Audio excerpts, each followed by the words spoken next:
Hey everyone, and welcome to another episode of A Pretty Little Podcast. I'm Allie, Violet Vixen Commissaro, and I'm here with my beautiful podcaster in crime, Jessie. Hi guys, welcome back another week. We are so happy to have you. So tonight we chat with Felicity, the band that's bringing the rock scene to life with their infectious energy and killer tunes. Let's dive into the world of music, passion, and everything in between. Please welcome Felicity. What's up? How's it going? How you guys doing tonight? Great. Doing great. Doing Yes. awesome. Just jamming a little bit, and we're excited for the podcast. Yep. Yay! So let's talk about your backstory. How did you guys come together and meet and form the band? So the band formed, actually, everyone was from Craigslist.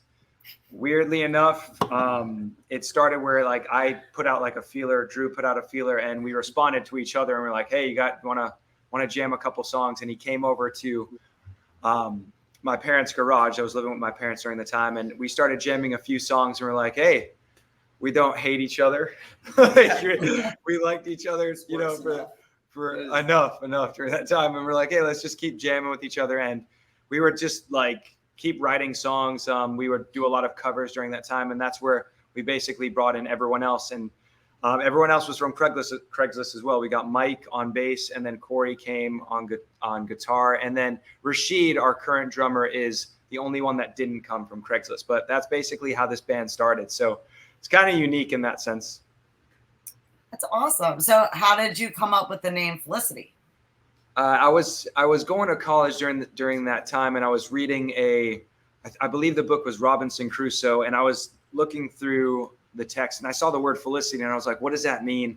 And I saw that it was a synonym for the name Nirvana, and Nirvana is one of my favorite band names out there ever. So the fact that it's in relation to that was amazing, and Felicity means extreme happiness. So we all have happiness when we're playing music. So I thought it was fitting. I brought it to the guys, and it was very difficult. It was very difficult to have 5 guys agree on a name, but it was the name that they hated the least. So we went with Felicity. Yeah. So that's basically how the name came to be. So what genre would you consider yourselves, or subgenre, or? What was your cat? Trash rock? Trash rock. We get us to trash rock. Get us to trash rock. We kind of always been a band that's pretty diverse.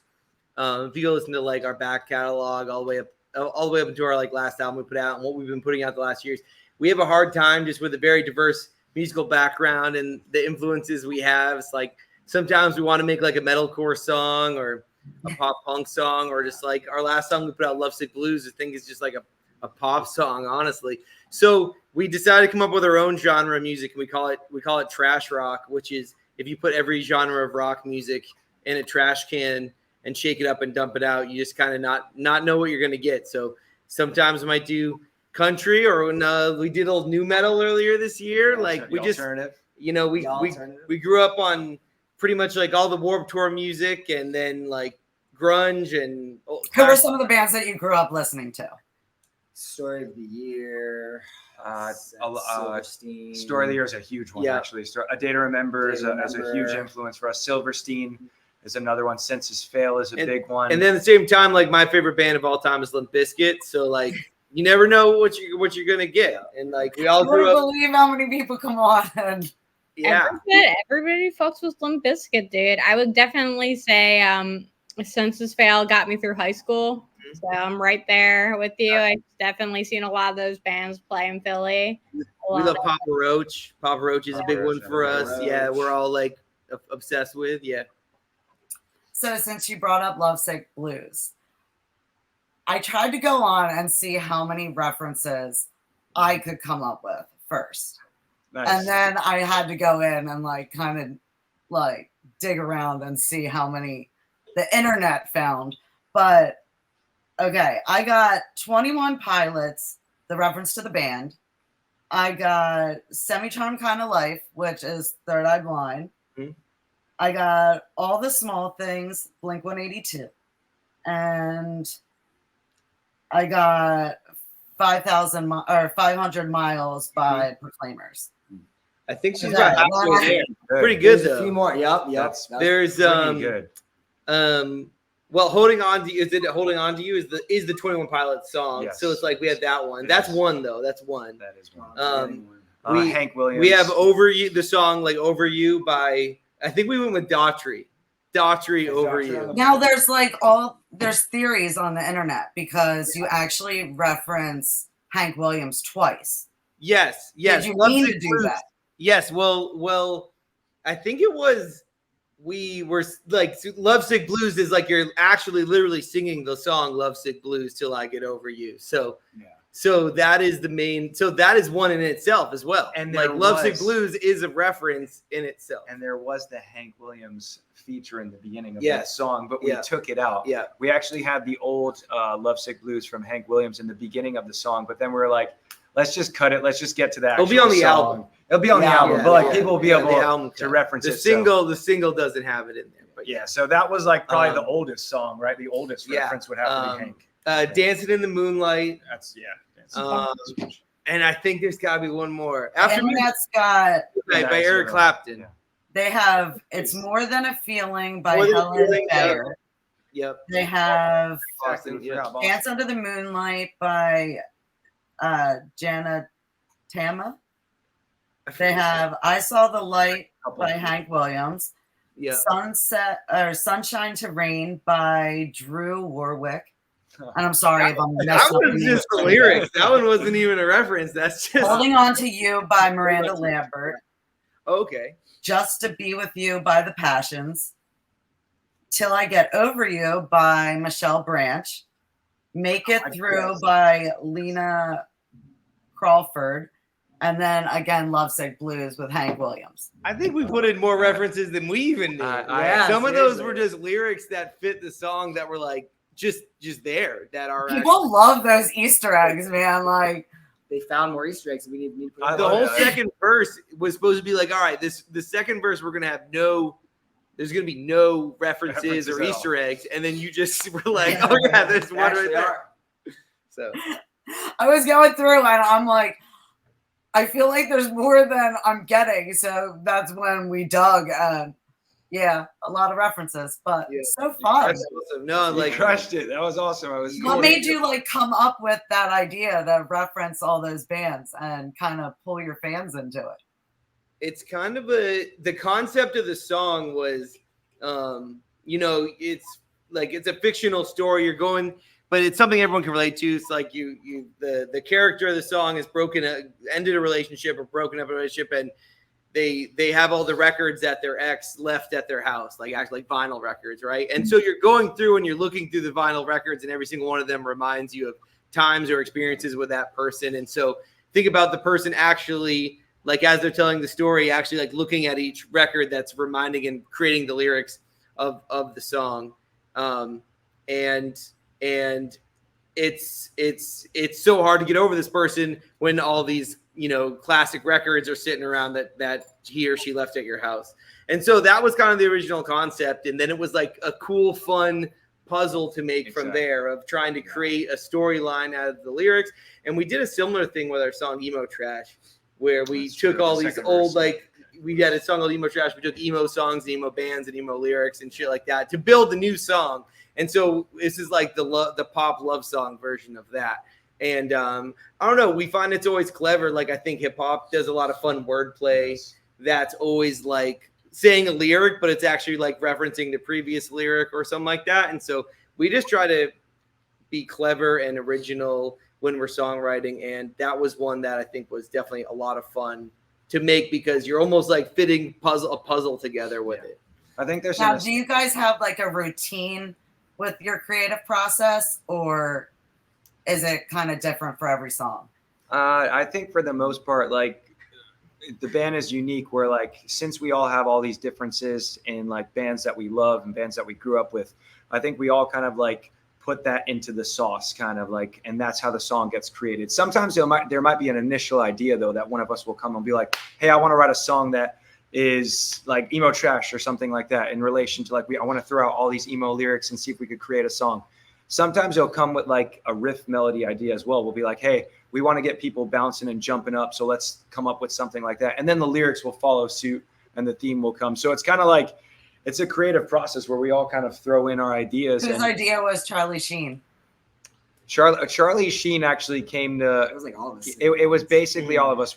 We were in the studio with John from Point North, and we were like, let's think of an iconic person in the industry that might have been so controversial during the time, but maybe now things have died down. Maybe they're kind of like going a little bit of a train wreck and it's turned around. Yeah, it's a massive train wreck, and like things a couple times. Exactly, literally. Yeah. And we thought like who could kind of fall into that trajectory, and we thought like Charlie Sheen was cool. Also, the wordplay and the rhymes with Sheen were just incredible. So we're like, we have to go. We thought of other people too. We tried to find other people. We were thinking Will Smith, but we had referenced Will Smith in one of our songs already. So we're like, hey, we don't want to like do Will Smith again. So Charlie Sheen just kept coming up naturally, and we're like, let's just do it. And then we started thinking about some awesome like rhymes and cool imagery in the song. And Charlie Sheen just like, he was the best option we thought of. We actually wrote the song, and then we're like, it would be cool to have a celebrity call out to make the song, to just make it relatable. Like anytime you can add in like some type of pop culture reference. Has Charlie Sheen acknowledged it? And he did acknowledge it. He listened to it. He gave us a quote. It was a big thing, actually. Yeah. In order to promote it, we were like, let's just create TikToks of us trying to get Charlie Sheen on the phone. And so we just started researching who his agent is and who his manager is, and we started just filming ourselves cold calling him. And a couple of those TikToks went viral, and that's how we actually ended up getting in touch with him. We didn't get to talk to him, but his manager gave him the song and then gave us back a quote from him. So that was cool. Maybe it'd be cool one day if he just like shows up in one of your shows. It's tough timing because he's like, I guess he has a big project on the horizon. That's like his like big comeback project. I haven't seen him again on social media more. He's purposefully staying out of any limelight until that happens. So that's the big thing. So he couldn't do something with us at this time, like especially when it came out. We didn't know that. We didn't know until we heard that kind of from his representation. So he couldn't do anything, but he was like, I'll definitely give them a quote, and maybe someday we can do something. Go to his mansion. Yeah, we'll go to the mansion. We'll go to his mansion and do a music video there. Yeah. Oh, that would be so fun. So what would you say is your biggest musical accomplishment so far? That's a... it might be different for each one of us. It could. Well, yeah, I'm gonna give you each your chance. What was your moment? Musical accomplishment. I think just in hearing that question, what came to my mind right away was just when we released our full length album, Dear Universe. I think that was just a special moment. We had kept releasing like EPs and singles and things like that, and we were like, to release a full album was really cool because in this industry, a lot of the times it's just singles. It's the single. Mm-hmm. It's moved to that. So I think the fact that we were able to release that full length album and just I was proud of each one of those songs from front to back, and I'm still so proud of that album. And I think putting out a full length album was my cherished moment. I think. What about you guys? That's a great answer. I'm going to say getting invited to travel across the country to open for the U's last summer. And just getting that spot and being invited, playing in front of a sold out show at the Troubadour in LA, just a milestone. Growing up listening to the U's, seeing them live, and all of a sudden I get to say I'm opening for them, and we were the only opening band, sold out show. Got to hang out with them. It was awesome just to have somebody from your childhood that you're able to actually share the stage with. That's so validating. I can't even imagine. That was crazy. Yeah. And I would say probably the fact we have a song that's, I would say like we had a song on Spotify that got to 1 million streams, and it's almost at 2 million now, but we had a song called The Weather we put out. It was on our record, and it wasn't even like the main track. It was one that we really loved, and when the song came out, it did just kind of like everything else. And then we were, in the process of just promoting ourselves on TikTok, and we were promoting all of our songs. And then one day the weather just started like popping off on TikTok, and we had TikToks that would get like 500,000 streams with that song. And it really just kind of changed the whole trajectory for us to where now that one song is like by far our number one most streamed song. But we can, when we went on the road in March, we were playing in some cities we'd never played in, but there's people there singing that song and a couple others, but really like that song, just everywhere we go, if you know us, it's probably because of that song. And I think as a band, you just hope you have a song that people connect with and like sing along to, and having one that's just like having a song get 1 million streams was like from a band that started on just Spotify, from a band that started in a garage from a Craigslist ad, was like very validating, and really proud of that to be like, you know, like it's the start of being in the big leagues or something like that. Like people really care about a song we wrote. So. Now, I have to ask, since your TikToks, you show that you're a teacher, I have to ask, how does it impact the kids? Because it's so fun, like the TikTok with them singing and everything. Like, that's adorable. That's got to mean so much. I'm glad you enjoyed that. That was awesome. Like at first, a lot of the times I would, being a teacher, like I was hesitant just to like share any of that stuff on my earlier years, just because I wanted to kind of like keep that world separate. But naturally, just being a teacher for a while, like the kids start finding my music. They just like come and they're like, hey, I want to hear this song. And I'm like, how do you guys even know that I released that song? So it's just, it's incredible to see how much joy it brings them as well. Because I literally, when I'm going to teach, like I'm trying to like keep it separate, but the fact that they bring it into my world, it's like, it made sense for me to like, post about that a little bit more, because of how much they were loving it and how much they were engaging in our song. So, it was cool. And like when I posted that TikTok, I think it hit almost, it's close to, I think it's like 3.8 million, I think, on Instagram views, which is insane. I never thought it would have done that, literally. And just to see all the positivity as well, which is incredible, because sometimes we're a bit more polarizing in other things that we do. And so you'll have like a mixture of like positivity and negativity, but like all of that was like positive. So I was like, it's a raw too, especially young kids. Like they are brutally honest. Yes, exactly. So are there any kids that are just like, I'm not feeling you? They haven't told me to my face, but like for the most part, all of them are like, they love it. And like I hear them talking about other songs as well that I just released and things like that. And they just, I think, have any of them seen Charlie Sheen yet? Have any of them asked you who Charlie Sheen is?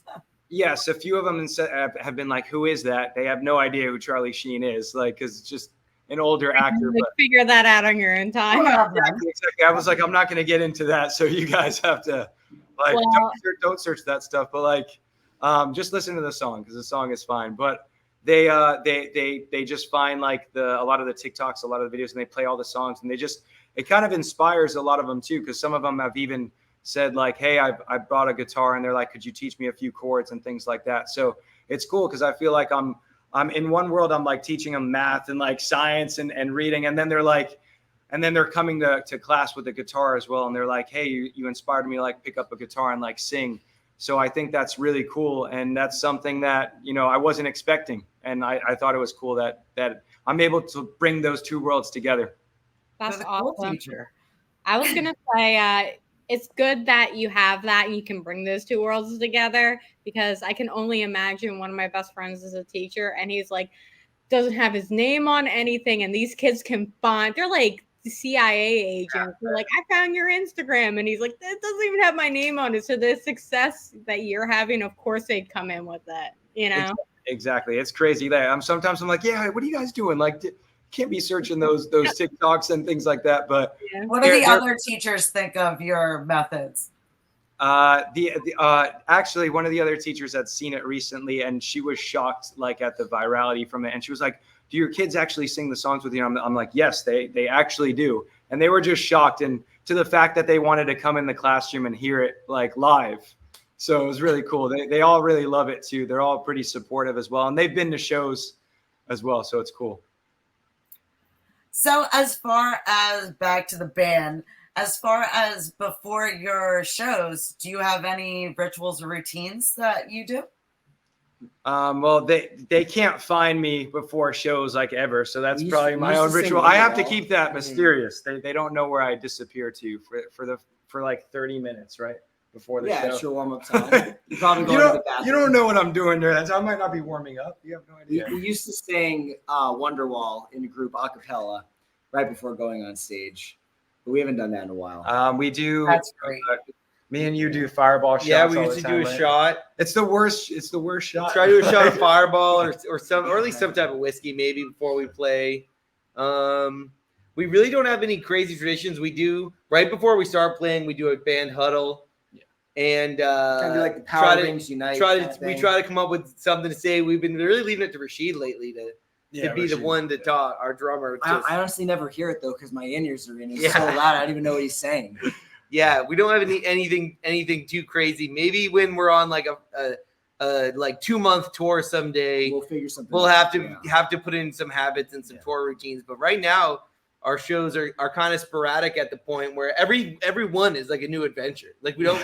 Sometimes I'm like, they're like, you have to be on stage left this time because that's where the sound guy needs the box, and I'll be like, fucking great. I'm just on the completely out of my element now. It's like it's hard to get in a routine with the level we're at where sometimes it's like you have 10 minutes to set up, you have to play 20 minutes and get off stage. So it's like There's hard not to enough time. It's hard to develop any routines at this point. Well, we'd love to get you to PA.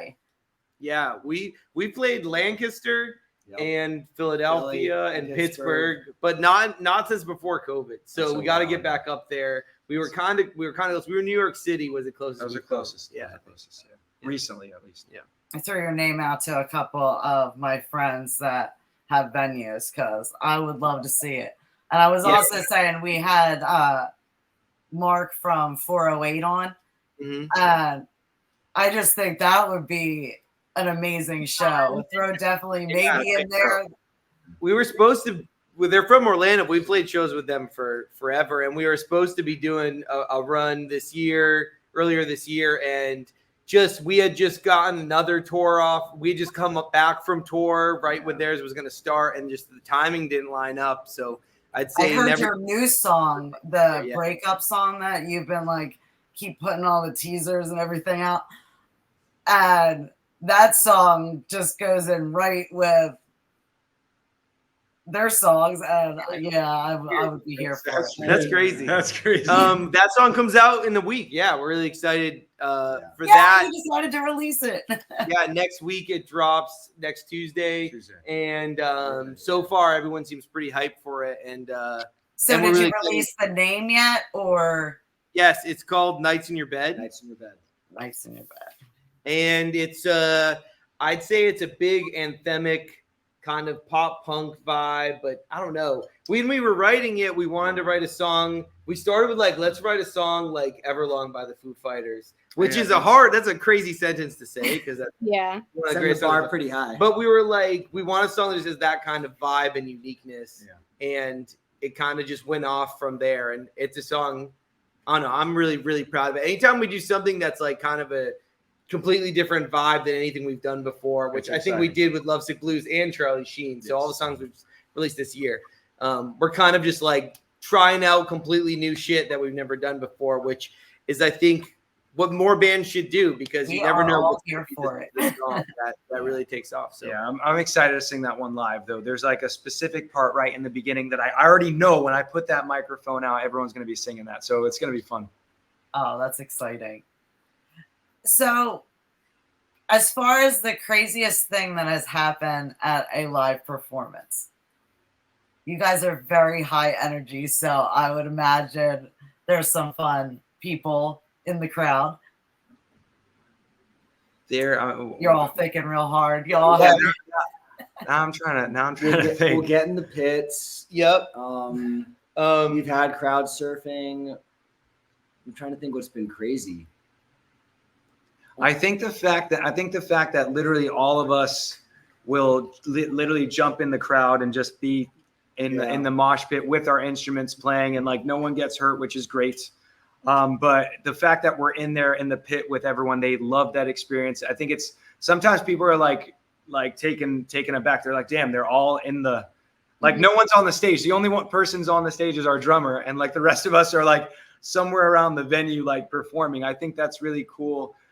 We did have a show, like I think in 2017, or 2016, I'm not sure, but it was our CD release, our album release, and it was at this small venue called Soundbar. The venue closed down, but it was a small stage, and at the end of the set, we were like, everyone get on stage and come sing the song with us. And the fact that this place was so tight, picture the smallest venue that you can. Everyone got on the stage and were screaming the words with us, and it was just such an incredible, special moment.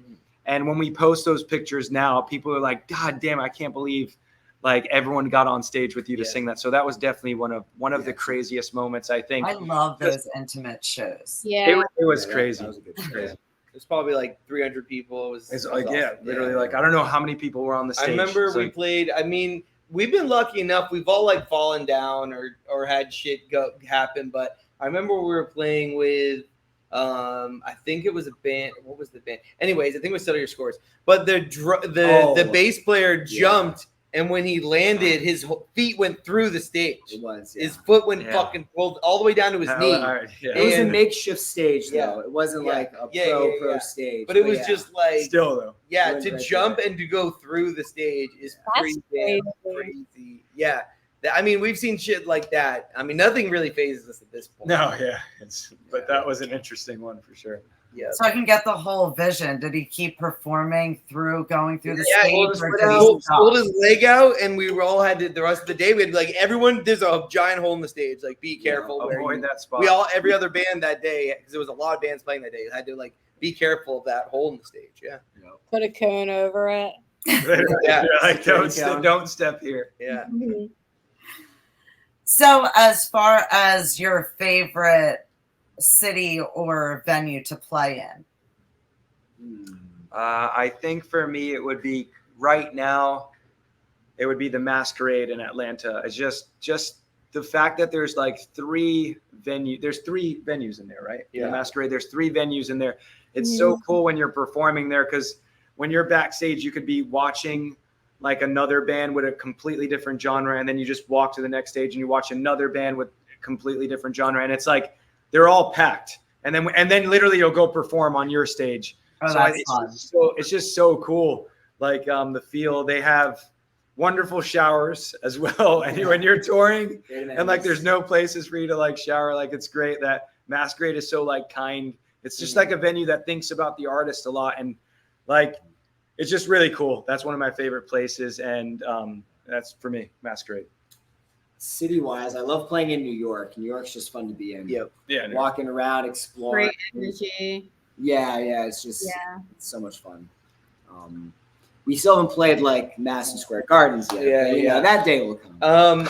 Anytime we get a chance to play in Nashville, I think is always fun. It's just because Tyler Phillips. It's wild down there. It's always a good time. The shows or whatever, like there's a million shows every day in Nashville. It's like not like people are seeking live music that much. It's not that hard to find. But we always have a lot of fun, and we have some band family there, so we always have places to stay, and we get to go out to Broadway afterwards and always like turn up a little bit, which is always fun because it's like it's Nashville night of everyone's rested up. And we get Monel. No matter what happens with the show, it's gonna be fun. And then the food in Nashville. Don't forget Monel's. Yeah, Monel's Our afterwards. family experience at Monel's. Love that place. Yeah, the food matters now. Like, I've gotten a lot pickier as I age. Like when I go to the movies, I need the reclining seats. And when I go to a venue, like if they don't have food, I'm not staying as long as I would. Yeah, exactly. You need like that stuff. It needs to be there. Yeah. Even if it's bar food, like I'm good with bar food. It's just gotta be good. I'm good with that as well. Like, yeah, give me some. That's basically what we have to eat every night is whatever the bar, whatever the venue has. Beer and bar food, like it does the job. So Madison Square Gardens would be in your dream places. Are there any other venues that you would like to play at? Colorado Red Rocks. Oh, that's a really good one. I mean, I think a big band goal is there's a venue called Chain Reaction in LA that like everyone goes through and plays when you get to the point where you can play LA regularly, and so that's one that I want to experience. And I think the dream for us, we're in Orlando, Florida, and I think playing the Amway Center, which is where the Orlando Magic play. But it's like where the biggest shows come here. That's so like they had like the Red Hot Chili Peppers play there, and Blink-182 is playing there with Pierce the Veil in a couple months or next month. So like when you get to that point where you can play an arena, and then playing an arena in your hometown would probably be the sweetest once we get to that point. That'd be awesome. So do you play, I guess during the school year, you guys play more around the Florida area? Yeah, for the most part during that, we play during the Florida area, do a lot of like Jacksonville, Orlando, South Florida, just try to make sure that markets. Exactly. It's easier too, because just with the job and things like that. But literally during the school year as well, like I've saved up enough sick days, so has he, and we literally like we'll take off if we're doing a tour. Like we did the Between You and Me tour during the school year. So it's like if there's a music opportunity, we take it. Like we won't make it like affect, anything like that. Because at the end of the day, we all just want to be doing music. Even though I love teaching, but like I'd love just to be doing music. How's the Florida music scene down there? I'd love to know more about that. It's interesting. There's like a huge pop punk crowd and like a lot of bands as well. And then there's like the metalcore crowd. So there's not a lot of in between that I know of. Maybe you guys like might chime in differently, but it's kind of between those two different crowds. So that's kind of where Felicity kind of like fits right in the middle of that. We can play with the metalcore bands, just play our heavier stuff, and then we can play with the pop punk bands, just play a lot of our softer stuff. So there's a lot of awesome bands that have came from this area too that are like popping off now, like Magnolia Park, 408. I love Magnolia Park. Is another big one as well. Never Tell just signed. A bunch of these bands are all bands that we came up with and played all these shows with. Exactly. Capstans from Orlando. Yeah. A lot of bands like specifically are coming out of Orlando, and one thing we all have in common is we all record. For the most part, we all record or have recorded at this the Audio Compound, which is producer Andrew Wade's studio, and he's most known for producing A Day to Remember's first few albums, but he also has worked with Attila, Real Friends, and Neck Deep, and Broadside. Like he just works with like everybody in the kind of the scene, and he's based here in Orlando, and all these bands from Central Florida and Florida go to record with him because it's the best place to record, and then all of them are getting signed and popping off and doing great things because the what he unlocks with the bands that he works with is really something special. So it's really cool just to be a part of it, and it's really been a blessing for us because if we were in some middle of nowhere small town, we might develop big heads, but to us it's just like never enough because we have all these amazing bands around us that we were just playing a local show with last year, like supporting each other, maybe at like a release show for each other just in our hometown. And now it's like, oh, well, they're on this label and on tour with this band. So it's like for us, it's like constantly keeping us hungry and never like we're anything because there's so many bands in this town that are so amazing and doing great things. Off the top of your head, is there anyone that you would like to collaborate with in the future? Yeah. As far as in from Florida or just in general? We can start with Florida and then in general.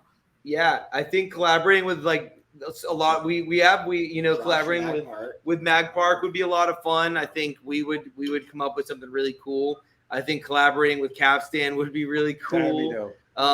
Broadside's based out of Orlando. Yeah, Dark Divine's drummer. If you guys don't listen to Dark Divine, you gotta check him out. Tristan's awesome. But their drummer Tristan filled in for us for I don't know, maybe 6 months. Yeah, and so it was a lot of fun to watch. And now his band is signed and they're on tour with. They're about to go on tour. What's the next tour they got now? I don't know, but they were just on tour with Blackfield Brides. Yeah, they were on Crown the Empire now, but they were just on tour with Blackfield Brides for the last like year. But I think collaborating with them, and then I think Broadside's based in Orlando, so I think collaborating with them would be a lot of fun too. They're a band that's gotta happen. We've looked up to and awesome.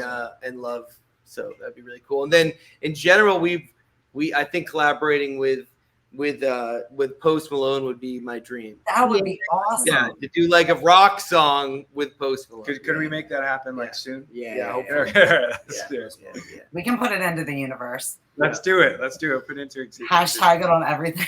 Let's go. Come on, Post. He's such a cool guy. Yeah. So can you share any fun behind the scene moments from the recording studio? Yeah, of course. Yeah, we do have a lot of fun recording. I think the funnest days are like gang vocal days where we are like a lot of our songs, especially older songs, like we always would be a big part of our sound would be having like those big gang vocals, and we've always loved that. And going to like Data Remember's producer, like a Data Remember, like literally, I was gonna say like that is the sound, man. Like And we grew up with like 4 Year Strong, another band that does it a ton, like that whole like easy core kind of scene. And so we were like always wanting to put it in our songs because we know how good he is at mixing it and doing it. And so a lot of our songs had it. And we've had times where like some of us will be good, and we had like some members of the band are not so good at it, and they stick out when we listen to all the gang vocals together. It's just like layers and layers and layers. But you can hear like one person stick out like a sore thumb, and it's weird though. If you like take it out, it sounds worse. It like you need some people who kind of are doing it wrong, but not even on purpose to make it sound good. That's what we learned. And our biggest song, the biggest part of our biggest song is one of those gang vocal parts. We have a song called The Weather I was talking about earlier. We have this like huge big gang vocal, which we kind of wanted to make it like a campfire sing-along vibe in it. And that's the part of the song that always is like the one that goes viral. We could like put other parts of the song. If we put that part of the song, it goes viral. And so that's some of that Andrew Wade gang vocal magic. Yeah. I want to go through. What would be your favorite song to perform right now? Right now, I think I like performing Charlie Sheen a lot. Charlie Like, of our music or like ours. of our music. Yeah, Charlie Sheen's a lot. Charlie Sheen. That was easy, so it's fun because the easy songs you can just go like really hard with your performance, which is great. And the Levitate's a fun one because it's the most intricate and the most challenging. I think that's hard to sing. So I think for me, God Mode is a little bit more. That's a little bit more relaxing. I get to scream on that one too, so I get to put that. I like to be able to scream and sing in a song. So God Mode for me would be the one right now that I think I have the most fun. And then Emo Trash is just like good vibes. Like when we get to that part of it, everyone's just having fun in the crowd, and we're having fun. You get to solo, and the stakes are low too. It's another easy one, especially for us. Yeah. And the crowd always knows it and sings along, which is a lot of fun. And then the Weather live, we always close with it because the energy. We played it a million times now, so it's like second nature. And the crowd's always just waiting for that big sing along part. So whenever we can do that, it's a great moment. It's special for sure. It's special. Yeah. It's awesome.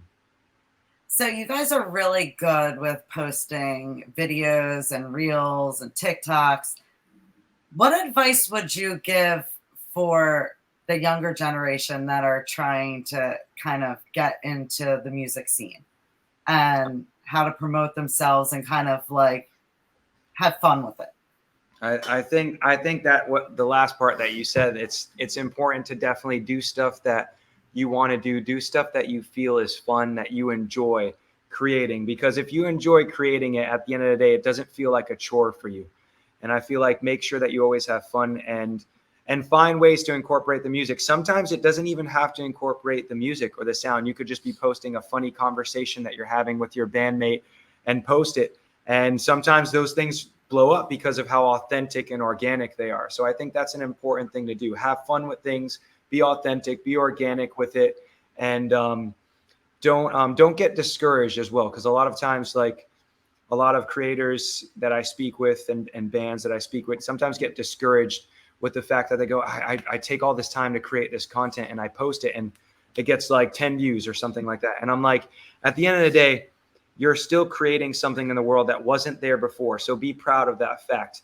And if it didn't pop off for you that day, if you keep trying, at some point, something will stick with people out there and with your fans. And if you're just having that mentality, then you'll continue to do it. So don't get discouraged with things as well. And try not to look at the views. Even though that's hard, That's really hard sometimes in a band because you want results, at things, but just try not to look at that and have fun and be organic and authentic. And the rest I feel will follow.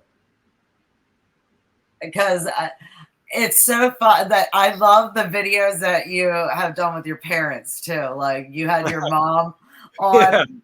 Yeah. It literally is so fun to do it because I'm like, when we're doing it a lot of times, I'm just like, just be authentic. Just like, don't worry about the camera that's there. Like, and sometimes she'll be like, oh man, like your mom, I really thought she was going to get more of them. Like she went into it and she seemed like very confident. And then she was way off. Yeah, I know that. And I think that was the funny part of it too, because she was just being true with it. And I think that adds to the funny nature. It's also fun recording those because I don't know what she's going to say. And then, so then I just edit it and I see what people enjoy about it. And a lot of people love it for that fact that they're like, I thought she was going to get them right. Like you had said, but like she didn't. So it's cool and it's funny and it's just awesome to do. What are some other ways that you stay connected with your fans? Discord. We got Discord. TikTok Live is one of the biggest things this year, I would say. Just being able to talk to people and you see the same names pop in and we interact with that. Same with Instagram Live. Those are the main ones that we didn't already address, though. Yeah, getting involved more with the Discord too, though. I think we have a that's helped a ton, especially in the last. I think we're going on almost a year, but we have just a Felicity Discord, which is free for everybody, but just anybody who wants to connect with a band on a deeper level. I know that like when I was a kid, I would have loved to be in a Discord for like Cory and Camarillo or Census Fail or one of those bands that I was just like obsessed with in certain periods and times in life. And there was no amount of content that was enough. I would like watch everything on YouTube and have every album and be on like a forum, right? Like top music forums or something like that. But us being able to have that where people can have one-on-one conversations with us, or we can have cool giveaways, or just a way for us to also give back to the people who are most dedicated, who care about us enough to join the Discord. I think we have about 300 people in there now, but whether it's like giving them coupons to our merch store, the ticket links to all of our shows first, like a way to just have a deeper connection with that fan base that really does care to go that extra mile for us. And, every show we were at, we had people who were like, I'm in the Discord. I'm so-and-so username. And we're like, oh, or I'm on your TikTok lives every single time. And I love them. And we had our first show on tour in this past winter, and we were in Nashville, and someone was like, you're Drew. I'm on your TikTok live, and that's Damien, and that's mine. And like they knew everything about us already, which was cool because it was kind of like the real reality of that all settling in, that we were able to make these deeper connections with people through there versus them just like seeing our TikToks. They feel like they know us, and when they come talk to us, they can be like, oh, I love your cats are so cute or something like that. I'm one of those people. I have like 10 like TikTok best friends and they don't even know it. Yeah, exactly. Yeah.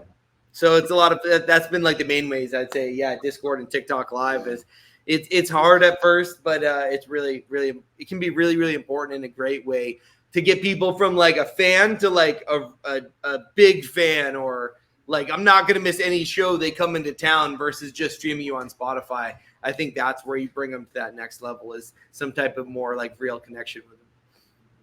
That's awesome. So what do you feel the future looks like for you guys? You said that you're releasing the new song next week. When did you say the release is? Tuesday, the 25th. Yeah. Yes. And from there, our plan for the rest of the year is, we're also like an independent kind of DIY band still. So opportunities come out of nowhere. When we got to open for the Used last week, I think we had a week's notice and we had to like get plane tickets, figure out how to make it work. So who knows what will be coming. What we have planned is a couple shows in Florida this summer. We're trying not to like play too many shows in the same cities over and over again. So we have a show in Tampa and a show in Gainesville, probably Florida. So showing some love to the Florida fans, which is our home state. And then we are planning on releasing new song every 6 weeks for the rest of the year, basically. So just lots of new music, which we did that for the second half of last year, and then to be able to do that the second half of this year too will be a lot of fun to just put out a lot more music. I impatiently wait for the 6-week rotations. Yeah, that's awesome. So as far as your music, you can find you guys on Spotify, Apple Music, TikTok, Instagram, Facebook. If you use something other than Spotify or Apple Music, that's crazy. Yeah. Good for you. That's wild. I don't know how those things even work. All the major use Tidal. But yeah, you can find us there, and then we try to make it really easy on social media. It's just at We Are Felicity on everything. You got it at the bottom of the screen here. It's already there. It's perfect. So if fans want to interact with you, the Discord is the way to go. See, I'm not good with the Discord yet. Like it's getting there. Like some of these guys are still getting used to it. But it's just think about it. Think about it like a old school chat room, like a Yahoo chat room, but it's specifically geared towards you join the Felicity Discord, and there's specific rooms where we drop memes in there. There's a meme channel. There's a show announcement. There's one for announcing shows. There's one for all of our announcements. So all of our info goes to the Discord people first. Like they know about every show we play, every song we release. If we get we'll set goals for the Discord, and if we hit them, we'll leak the song early for them and things like that. So it's just a fun way to have a deeper level, and at any time people can message us directly and add us like you're adding us on Instagram or whatever. You can add us and send us a message in the chats, and we just all have a lot of fun in there. And then definitely keep an eye out when we go on TikTok live. We go live on TikTok pretty often as well. Oh yeah, you guys are a couple times a day, aren't you? Sometimes we've been bad lately. We need to get better. We need to better. Step it up. You know what? I try too. I've been trying to step it up as a content creator, and I really have been trying to push it out, even when sometimes I'm I'm kind of over it. It's work. It is work. It is. It's hard. It seems like a constant grind sometimes, but it's always rewarding. It is always. Yeah, that's one thing. I did it, and I had a lot of fun, and everyone there had the fans just make you feel good. They pump you up. And TikTok, I feel like the more cringe it is, the more it goes viral. Yeah, it's an interesting world on TikTok. I was saying to Jesse, I had someone write on my TikTok, they're like, I love your vibe. I'm a good dancer, but your vibe's good. I'm I'm pretty sure they're telling me I can't dance. Oh, yeah. But, well, thank you so much for taking the time to come on tonight. Thank you, guys. We really enjoyed having you guys on. And as soon as you release your song, when do you think? Do you have a time that it's releasing on Tuesday? It'll be at midnight. So, I mean, Monday night at midnight, you'll be able to stream it, and we'll be pretty obnoxious about reminding everybody it's out. So, if you follow us at all, you'll definitely see it. But and we'll definitely repost it on all of our sites. That's awesome. About a week away, so we're on the home stretch of this, and then we normally enjoy it for a couple weeks and promote it and have everyone enjoy it, and then we start teasing the next one and on to the next one. Right back at it again. And we'll keep putting it into the universe because we want to get you back up into this area. Absolutely, we'll make it happen for sure. What part of Pennsylvania is it? I'm in Philly. Philly, cool. I'm Bucks County, but I'm close enough to Philly, and even I actually wrote Nick and told him about you guys. He's over at Love Drafts. Yep. Which is a really cool venue. They have a really nice big stage, and we were supposed to play it, but we had a radius clause on the shows we did play, and it was something like 100 miles. So if we played anywhere within 100 miles of Philadelphia, we couldn't play it until 90 days after that tour. So we're just about out of that to where now we can do whatever we want for the rest of the year. So these promoters are being creative with it now, though, because Philly's kind of known for that now. Yeah. So I've noticed a lot of the bands are picking places like right on the outside so that that's what we gotta do. It's like, why are they playing in Falls Church, Virginia? It's like, that's why. Yep. I remember that like that. Yeah, exactly. But I wish you guys all the luck in the world, and you guys are great. And I look forward to seeing your TikToks and to your new music. Yeah, Thank thanks you so guys much. so Thanks for much. having us. It means a lot. Thank you guys. Thank you. Thanks for coming on. Well, this is an exciting night. And next week we have Jeff Brennan coming on, the creator of Courage the Cowardly Dog. And he's literally done illustrations for basically everything. So that'll be tons and tons of fun. And I will see you next week. All right. Thanks everybody for joining us. And I'm sorry about the weird ass room tour. They all like to see your room. Yeah. How fucking weird shit I got going on. Bye, everyone. Have a great night. Mm-hmm.